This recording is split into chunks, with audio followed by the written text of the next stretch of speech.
Om Namo Bhagavate Vasudevaya.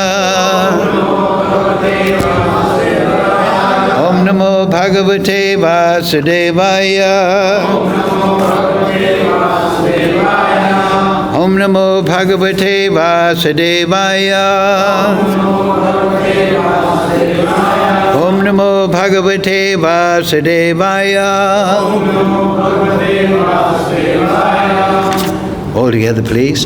Om Jnana Timirandasya Ganandana Salakaya Chakshuram Militam Yena Tasmai Shri Gurave Namaha Shri Chaitanya Manobhistam Stabhidam Yena Bhutale Swayam Rupa Kadamayam Dadati Swapadantikam Vandeham Shri Guru Shri Yukta Padakamalang Shri Gurun Vaishnavamscha Shri Rupam Sagrajatam Sahagana Raghunatham Vitam Tam Sajivam Sadvaitam Savadutam Prijana Sahitam Kṛṣṇa Chaitanya Devam Shri Radha Kṛṣṇa Padang Sahagana Lalita Shri Vishakam Vitamscha He Kṛṣṇa Karuna Sindhu Dina Bandhu Jagatpate Gopesha Gopika Kanta Radha Kanta Namostute Tapcha Kanchana Gaurange Radhe Vrindavanishwari Vrishabhana Sudadevi Pranamami Hari Priye Vanchakalpa Tarubhyascha Kripa Sindhu Bevacha Paditanam Pavnebhyo Vaishnavebhyo Namo Namaha Shri Kṛṣṇa Chaitanya Prabhu Nityananda Shri Advaita Gadadhara Shri Vasadi Gaura Bhakta Vrinda Hare Kṛṣṇa Kṛṣṇa Kṛṣṇa Hare Hare Hare Ram Ram Ram Hare Hare. So, reading from Śrīmad-Bhāgavatam as it is, translation and commentary by His Divine Grace Srila Prabhupada. Today's verse number 30, chapter 9, the most confidential knowledge. So, very famous verse, often misunderstood. Please repeat. Abhijat su-durācāro bhajate mam ananya-bhāk sādhur cha mantavyaḥ samyag vyavasito hi saha. Abhijat su-durācāro bhajate mam ananya-bhāk sādhur cha mantavyaḥ samyak vyavasito hi saha. Abhijat su-durācāro bhajate mam ananya-bhāk sādhur cha mantavyaḥ samyak vyavasito hi saha. Abhijat su-durācāro bhajate mam ananya-bhāk sādhur samyak vyavasito hi saha.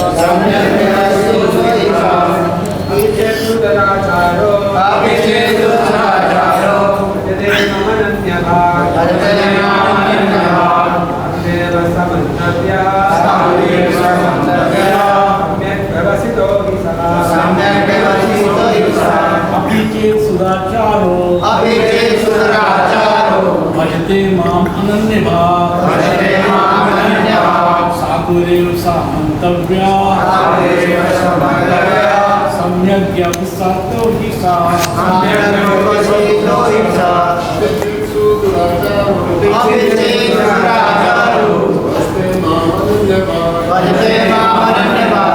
sādhur samyak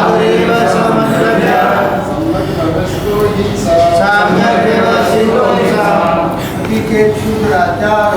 Abhijat su-durācāro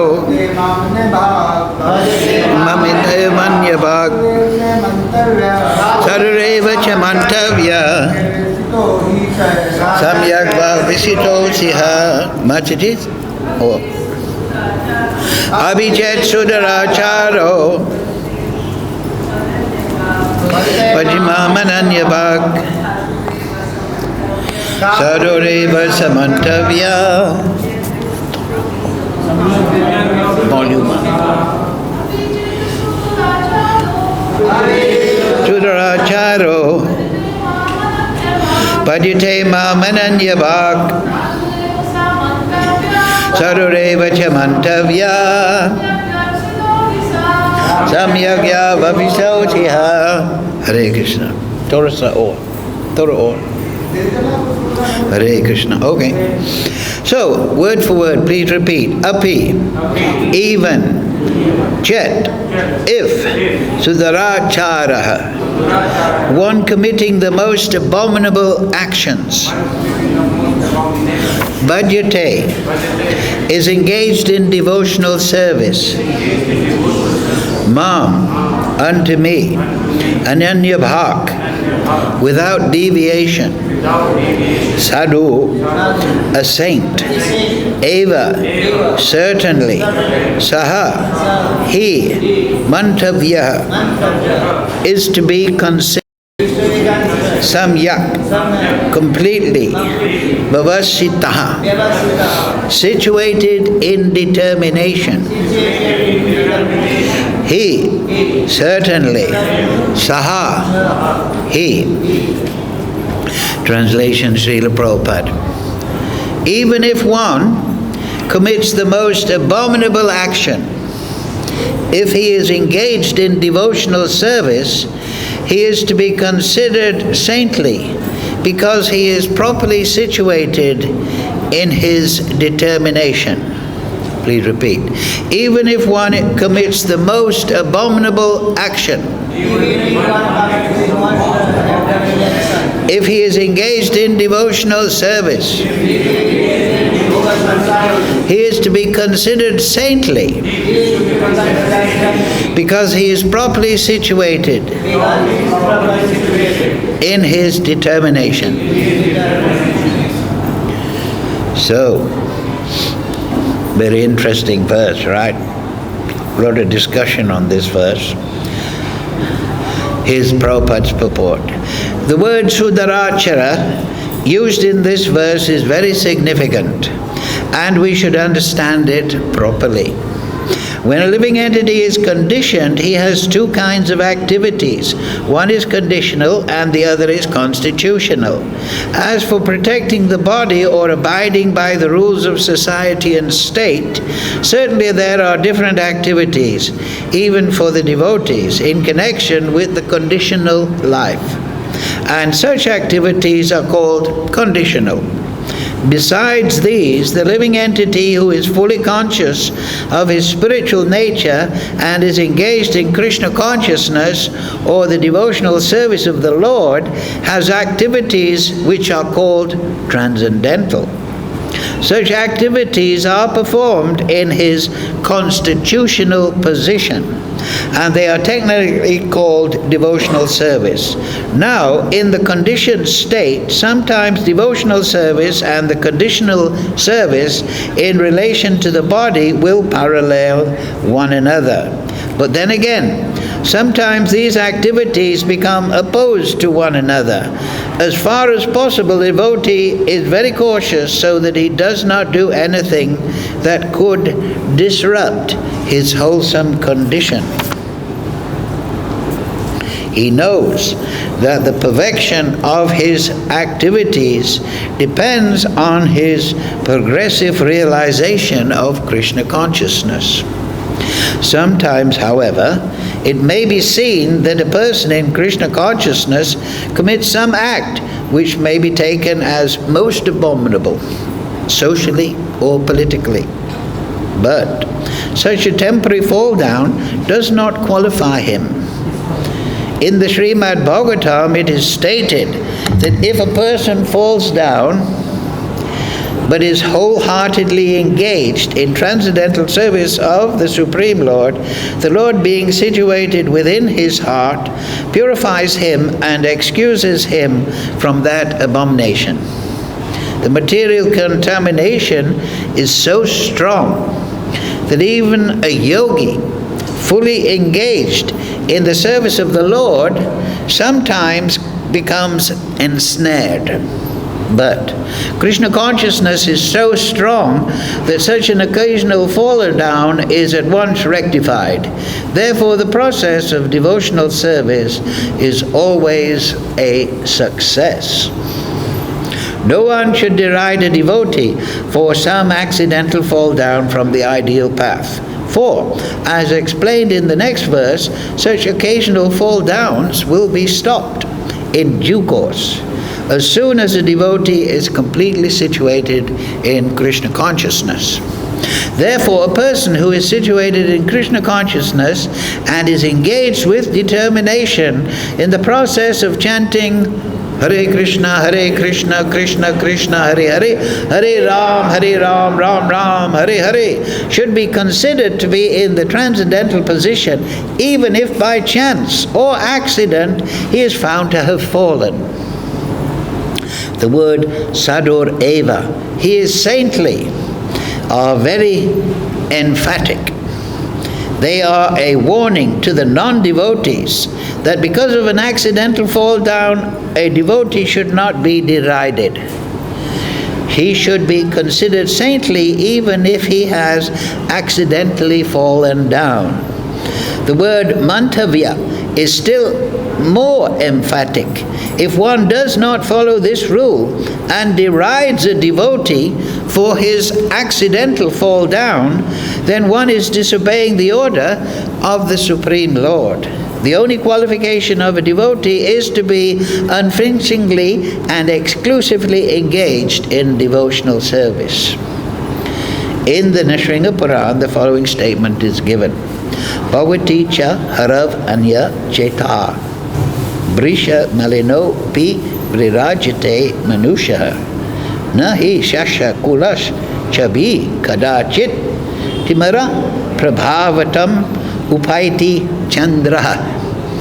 The meaning is that even if one fully engaged in devotional service of the Lord is sometimes found engaged in abominable activities, these activities should be considered to be like spots that resemble the mark of a rabbit on the moon. Such spots do not become an impediment to the diffusion of moonlight. Similarly, the accidental fall down of a devotee from this path of saintly character does not make him abominable. On the other hand, one should not misunderstand that a devotee in transcendental devotional service can act in all kinds of abominable ways. This verse only refers to an accident due to the strong power of material connections. Devotional service is more or less a declaration of war against the illusory energy. As long as one is not strong enough to fight the illusory energy, there may be accidental fall downs. But when one is strong enough, he is no longer subjected to such fall downs as previously explained. One should take advantage of this verse, no one should take advantage of this verse and commit nonsense and still think that he is a devotee. If he does not improve his character by devotional service, then it is to be understood that he is not a high devotee. So, very complex mixture here, very interesting. And those that have been around a while, I've been around 50 years, can see the application of this verse.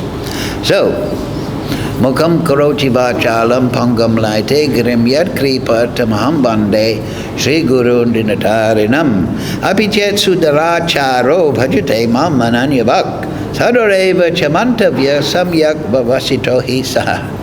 Even if one commits the most abominable actions, if he is engaged in devotional service, he is to be considered saintly because he is properly situated in his determination.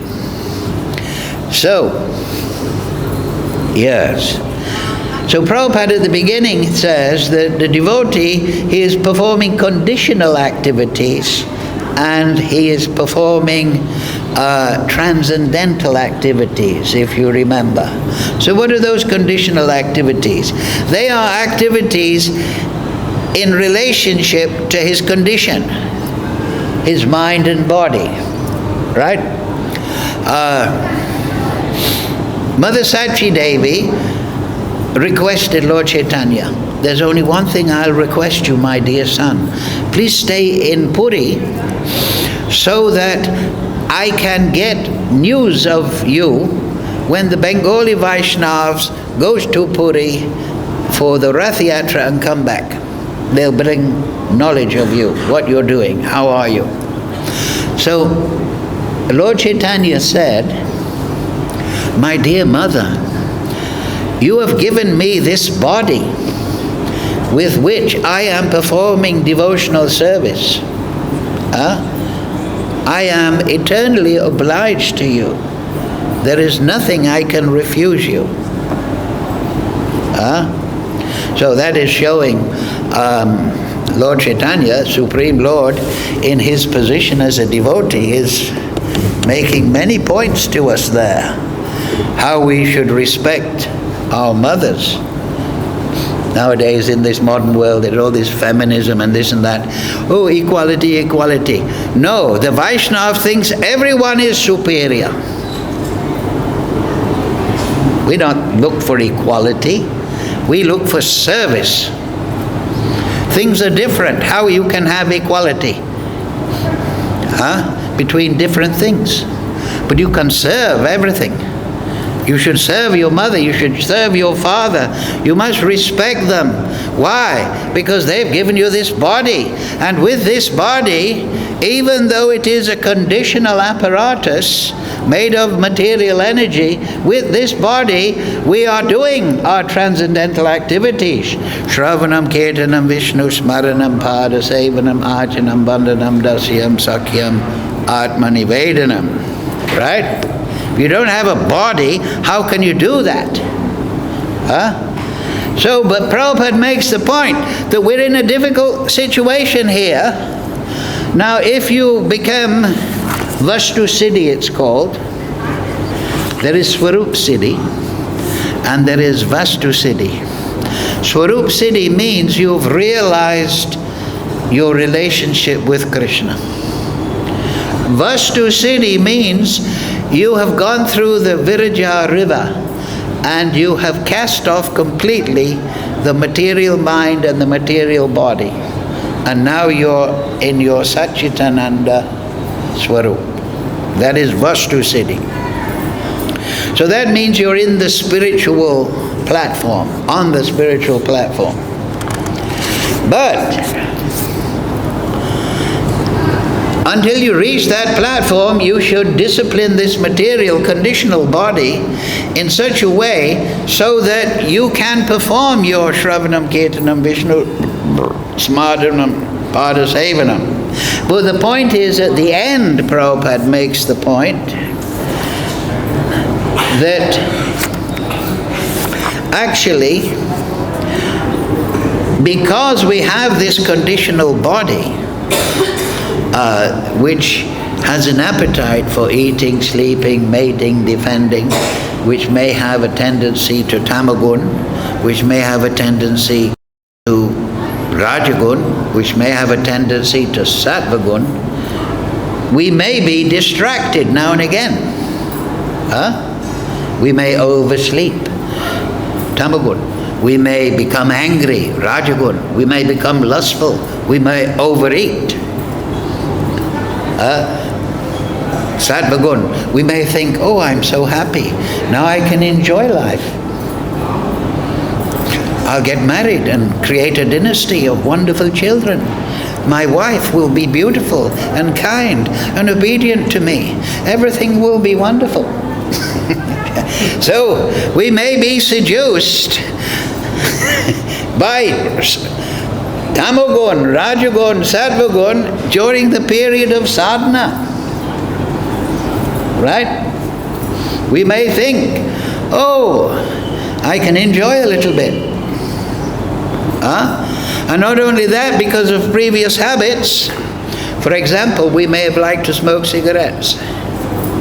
So in the period of sadhana, we're in the temple 3 months, and we think, I have to sneak out and have a cigarette.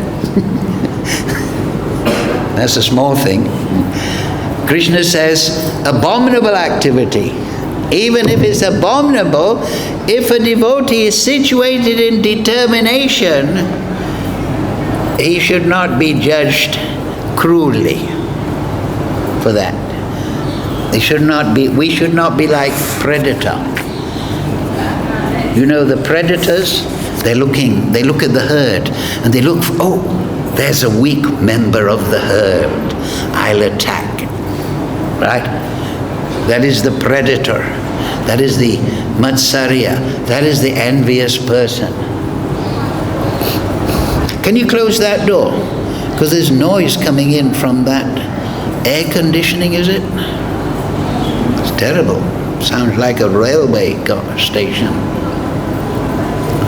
Anyway,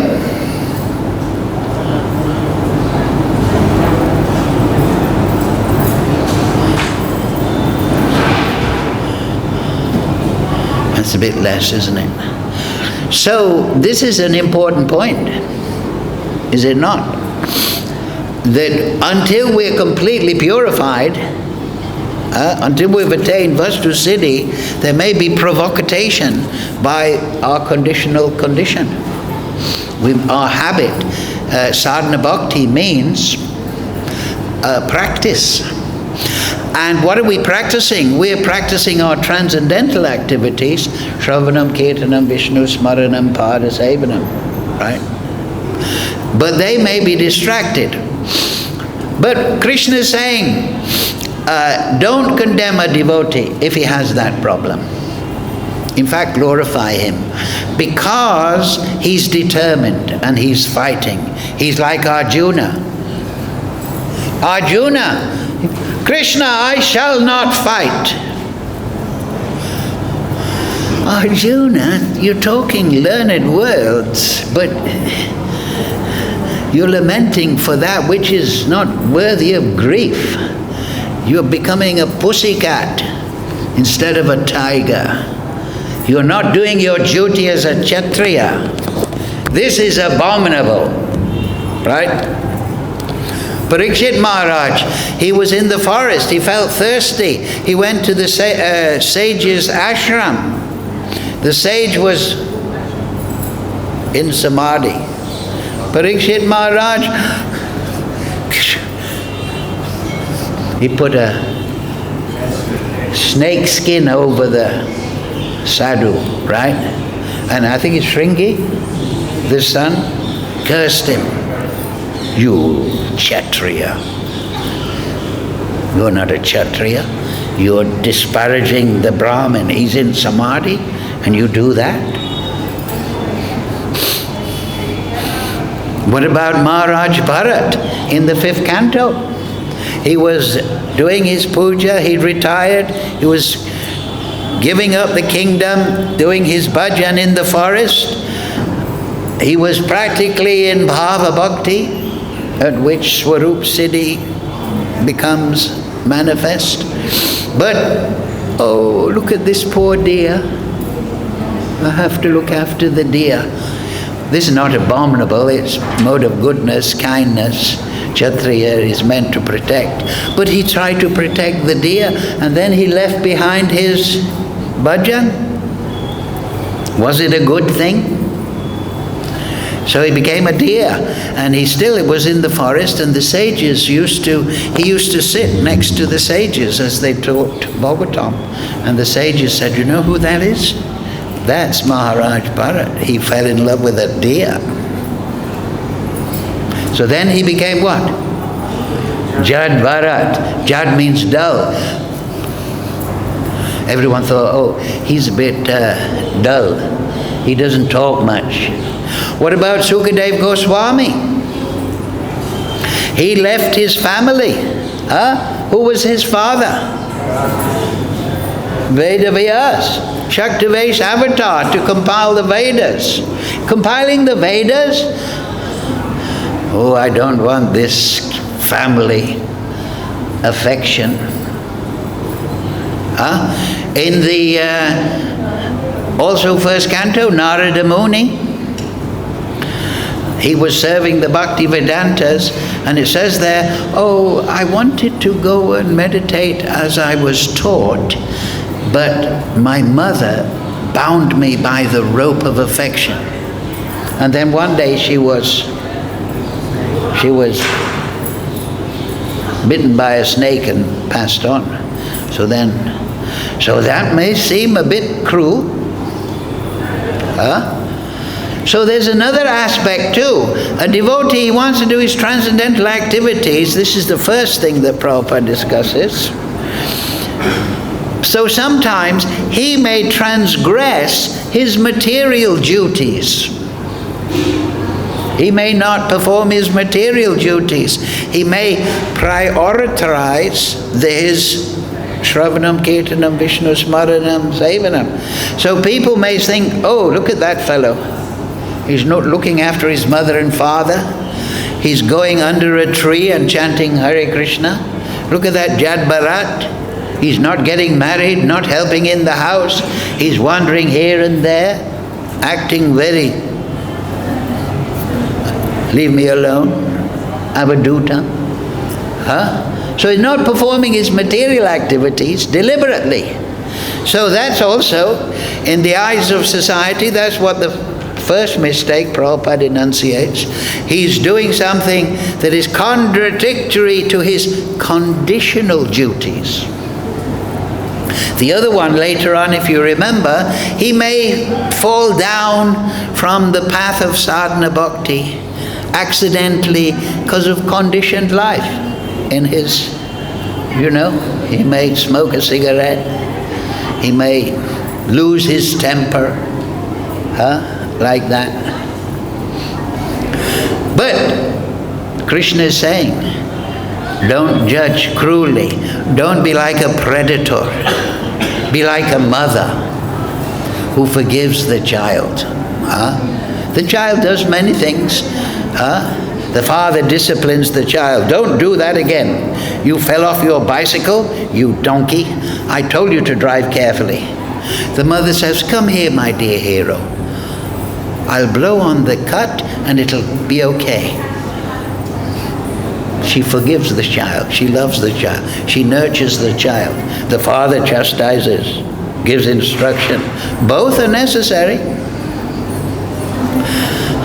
So with devotees, we can understand. We should be understanding and forgiving. Why? Because they are doing their real duty. Their real duty of human life is there in the Vedanta Sutra. Atato, now you're a human being, now you're a civilized human being following Varnashram. Atato Brahma Jignyas. That's your duty. Yes, as far as possible, Prabhupada says, we should harmonize with material society. There's no doubt. We should follow the rules of passport. We should pay taxes. We should pay the electric bill. We shouldn't be liars and cheaters. On the basis, I'm a devotee. I don't have to follow what the government says. Well, the government may disagree very heartily with you. So that's one reason. But also, if a devotee has some accidental form, okay. But Prabhupada makes the point. The devotee cannot use this as an excuse to continue bad activities. Right? If somebody is dressing as a sannyasi or a big leader and is stealing money, abusing children, abusing little girls, abusing little boys over decades, that is not accidental fall down. That is Kali Chela. Bhakti Vinod Thakur has written he said, look, here's the Vaishnav with tilak on his nose, wearing kunti mala, but in his heart He desires dhanam, wealth, status, followers, janam, sundarim, sex life. And he's using that dress to cover and facilitate his Kali Yuga behavior. Therefore, there's an essay by Srila Bhakti Siddhanta Prabhupada. He says, it is better to have the association of an ordinary materialist than what he calls, Srila Bhakti Siddhanta Prabhupada, a dharma adwaji. That means a false religionist. It's better to have the association of an ordinary material person who's living in a pious way, fulfilling his material duties. It's better to have the association of that person than a fake devotee, a Kali Chela. Because he's the devotee of Kali. Kali, what is Kali? Kali is destroying dharma. Truthfulness, mercy, forgiveness. That is what Kali's business. You want to associate with that, or do you want to associate with a materialist that is Balisha? Bhakti Vinod used the term Balisha, innocent. They don't have knowledge, but they're doing the best they can for their family, for society. That person is better than a Kali Chela. So you see all these points. So now what should we do? We have conditional life. So Kṛṣṇa here, I think in this chapter, yad karosi yadnasi yad dadosi dadasi yad tapasyasi kunta tad karosva madapanam. So this is particularly for varnashram. Varnashram means you follow Vaidhi. Varnashram is Vaidhi. You perform appropriate activities, but you perform it for Kṛṣṇa. That is yad karosi, right? So your conditional life, yad karosi, means that whatever you do, offer it to Kṛṣṇa. That means your conditional life, the activities should be, as Srila Rupa Goswami says in the Nectar of Instruction, it should be sato vritte. It should be pious activity. If you're a doctor, if you're a good politician, if you're building a wall, if you're looking after children, it should be sato vritte. It should be good activity. Then it can be offered. You can't be a bank manager. A bank thief, maybe the same thing. You can't be a bank robber and offer that to Kṛṣṇa. You can't be a violent criminal, a liar, a rumor monger, and offer that to Kṛṣṇa. You can't be land mafia and killing and bullying farmers and offer that to Kṛṣṇa. So it should be sato vritte, yad karosi, yad nasi. Oh, whatever you eat, you should offer that to Kṛṣṇa. That means you should only eat patram pushpam phalam toyam. You should eat nice, vegetarian, healthy foodstuffs that can be offered. So this will help. This is in your conditional life. It may be viewed as not directly Shravanam, Kirtanam, Vishnu Smaranam, but you're doing adnasi. Yeah. Yogstadose. Okay, you're a married man, and you're giving your daughter to a nice young boy, healthy, intelligent, good-hearted, but you're giving that daughter Kanyadam as an offering to Kṛṣṇa. Seeing that Kṛṣṇa is within the heart and soul of everyone. That is what Uddhava is told by Kṛṣṇa, 29th chapter, 11th canto. See Kṛṣṇa within every living entity and have a sense of respect. And then you'll become a Paramahamsa. The instructions to Uddhava are the Paramahamsa Gita. So, yadanasi, yasadosi, dadasiyat, whatever you give charity, you see you're down near Bhajan Ashram and you see these widowed ladies, right? You give them 100 rupees here, there, but give it to Kṛṣṇa. right? They're poor ladies. Oh, the dog in the street is hungry, buy it some biscuits, but give it to Kṛṣṇa within the heart of the dog.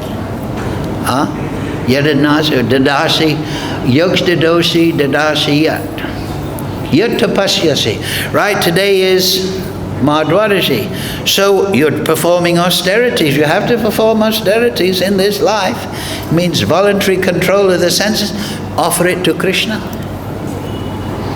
Then your conditional life will become fruitful and set a nice format for your Shravanam, Kirtanam, Vishnu, Smaranam, Padasevanam.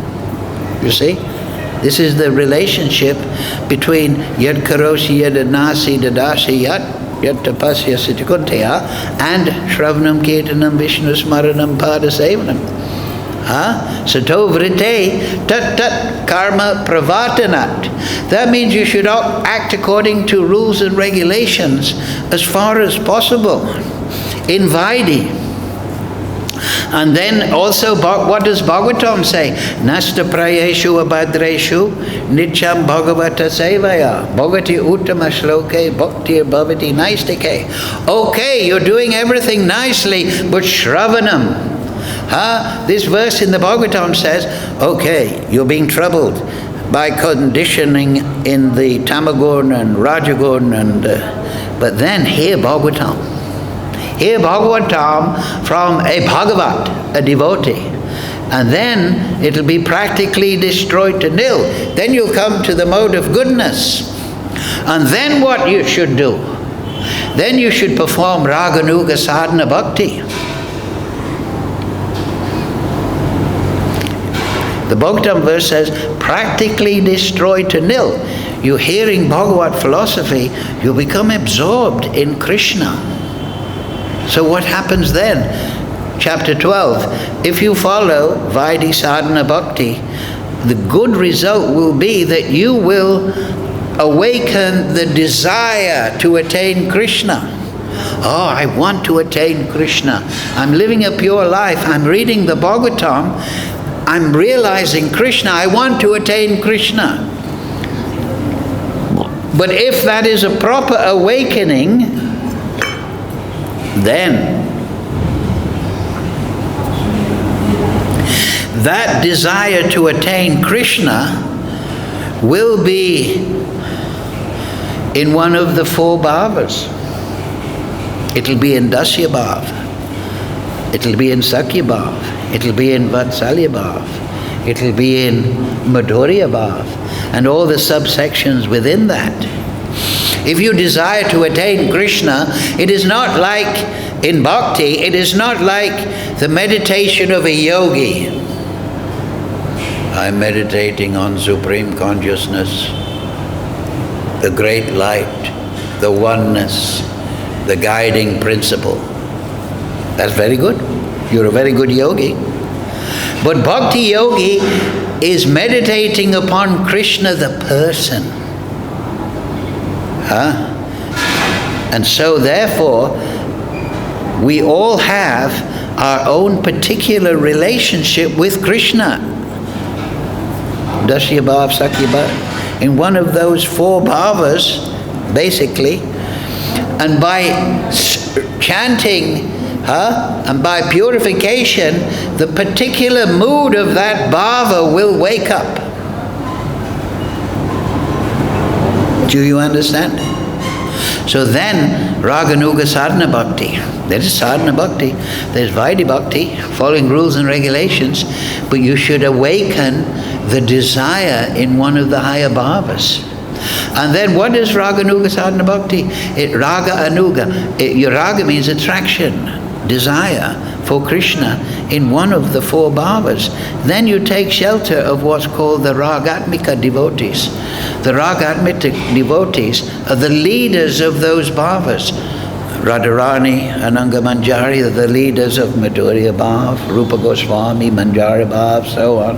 Nanda Yashoda, Sunanda, Rohini, they're the leaders of Vatsalya Bhav. Sridham, Madhumangal, leaders of Sakya Bhav. Raktak, Pratak, leaders of Dasya Bhav in Goloka. So Raga Nuga means that you meditate and you try to inculcate that leader of that awakening emotion. And then you perform your Shravanam, Kirtanam, Vishnu Smaranam, Pada Sevanam, cultivating that awakening mood. That will lead you to Rati, Bhava Bhakti. That will lead you to Prema. At Bhava Bhakti, you'll get Swarup Siddhi. You'll realize your relationship more and more. The center of it is Seva Bhav.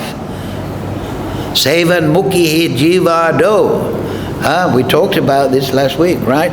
Rishikena Rishikesha Sevanam Bhakti Ruchite Seva. So yes, Nityam Bhagavata Sevaya, that will calm down the modes, just like in the Chaitanya, Shikshamrita, Chaiturdapana Majanam, Bhava Mahanivagnipanam. It means the bhava, the material rogue becomes down. And then what happens? Vidyavadu Jivanam. Then the soul, you realize I'm the soul. And then you can do Smaranam, I'm the soul. And within my soul is Kṛṣṇa. And I have relationship with Kṛṣṇa. And now I must perform my Shravanam, Kirtanam, Vishnu, Smaranam, Sevanam, developing that awakening mood. And that will take you to complete purity. Nityam Bhagavata Nasta Prayashu Abhadreshu, practically destroyed to nil. And then Vidyavadu Jivanam Anandam Buddhivadhanam Pratipurnam Ritasvadhanam. We get Ananda. At stage of Ananda, then you realize Swarup fully. But at the center of Swarup is this Seva Bhav in a particular mood. So if you're just following Vaidhi Bhakti, that's good. But you must know that Vaidhi Bhakti is meant to create rag, attraction. And then attraction is to create rati, attachment. And then Ashakti, rati will give you bhava. And that will give you swarup, realization of your relationship with Kṛṣṇa. And then that will give you prem. Do you understand? Don't think, oh, I have initiation, I'm saved. There's many people think like that, right? These tribal religions, oh, I've accepted this prophet, I'm saved. Oh, I'm born in this group, I'm saved. I accept this prophet from the Middle East, I'm saved. They think Kṛṣṇa consciousness is some kind of, I took initiation, I'm saved. I'll be saved. It'll all happen automatically. No, the Acharyas, Prabhupada explained the science of Kṛṣṇa consciousness. Initiation, Prabhupada explains, is like you sign up for a university course. Then you study. Then you pass the university course. You don't just sign up and now I'm a master musician. Now I know accountancy because I signed up for the accountancy course. That is lazy. It's the science of Kṛṣṇa, the path of perfection. Mahadhyena katasva panta. You have to understand what I've just in synopsis given. You have to understand this step by step. Yad karosi yadanasi. Sato vrite tat tat kama. You follow Vaidhi very nicely. Within that, doing Shravanam, Kirtanam, Vishnu, Smaranam, when that lends fruition, you will desire a certain relationship with Kṛṣṇa. Then you chant, cultivating that mood under the shelter of the Ragatmika devotees, the leaders of that particular relationship. That will lead you more and more to bhava, and that will lead you to prema. It's a process. It's given by the Goswamis. Lord Chaitanya has given it. And I always emphasize, don't think that desire is your enemy. Yes, desire may make you fall away. Oh, I want to have a glass of champagne, it's Christmas. No, desire is your friend. You keep desiring, I want to be somebody my spiritual master is proud of. I want my spiritual master to turn to his spiritual master and say, look at that, my disciple. I'm very proud of him, right? If you're a music teacher, you want a good student. Look at that. He's writing music. Before he came to me, he couldn't even tune a guitar. And now he's a famous something or other. So, right, we take shelter of the Vaishnavas. Krishna say tumara, Krishna di te paro. Krishna is yours. Oh, Vaishnav, give to me. Give me this bhava, give me this desire to have Krishna. Rules and regulations, yes. Oh, at the beginning, but follow that with desire. And that's what Prabhupada says, right? That's the whole thing that Krishna says, isn't it? That's the final point.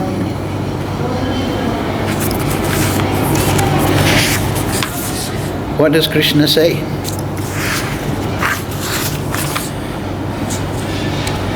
Oh, wrong chapter. Because he is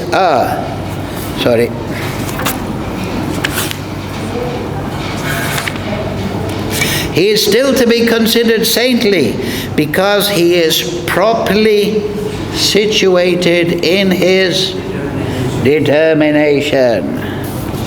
So yes, 4 anathas. Remember the anathas. What are they? 4 anathas. Watch out for them. Swarupa Brahmya. You don't know what is the Swarup. You don't know what is the nature of the soul. Asatrista.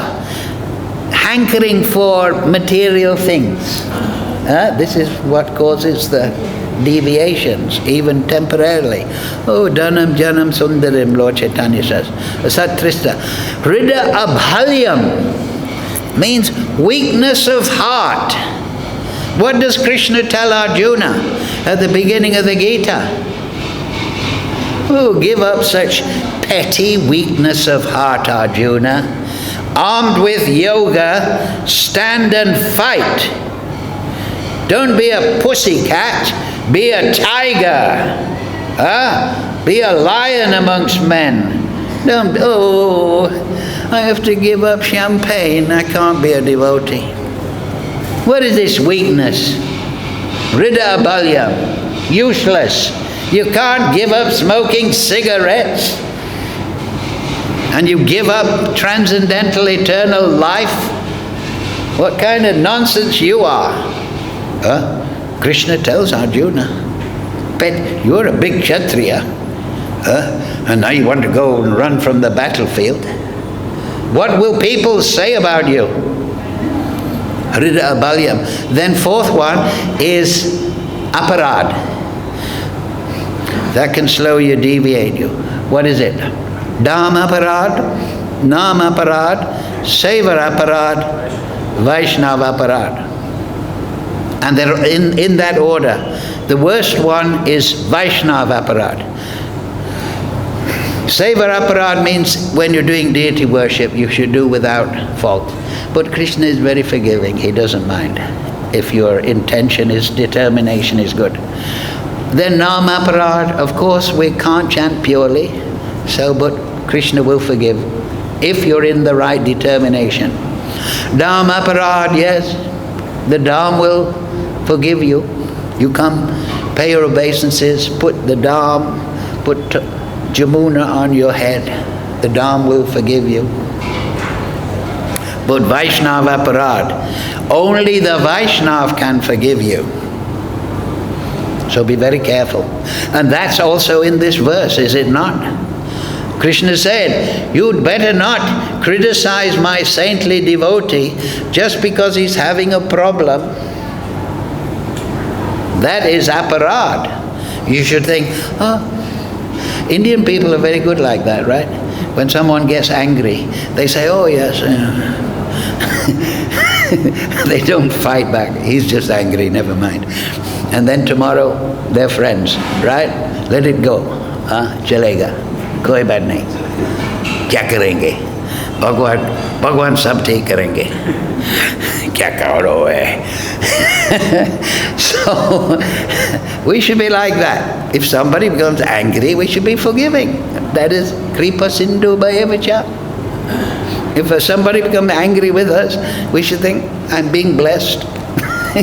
But we should keep out of arm's reach. So in this way, many points in this verse is very important. Kṛṣṇa is, just in a few lines, is explaining everything. Okay, thank you all very much for your kind attention. Srila Prabhupada Bhagavad Gita, Vrindavan Dham, Sadhureva Tamantavyaḥ. Hare Krishna, Krishna Krishna, Hare Hare, Hare Ram, Ram Ram, Hare Hare. Thank you very much.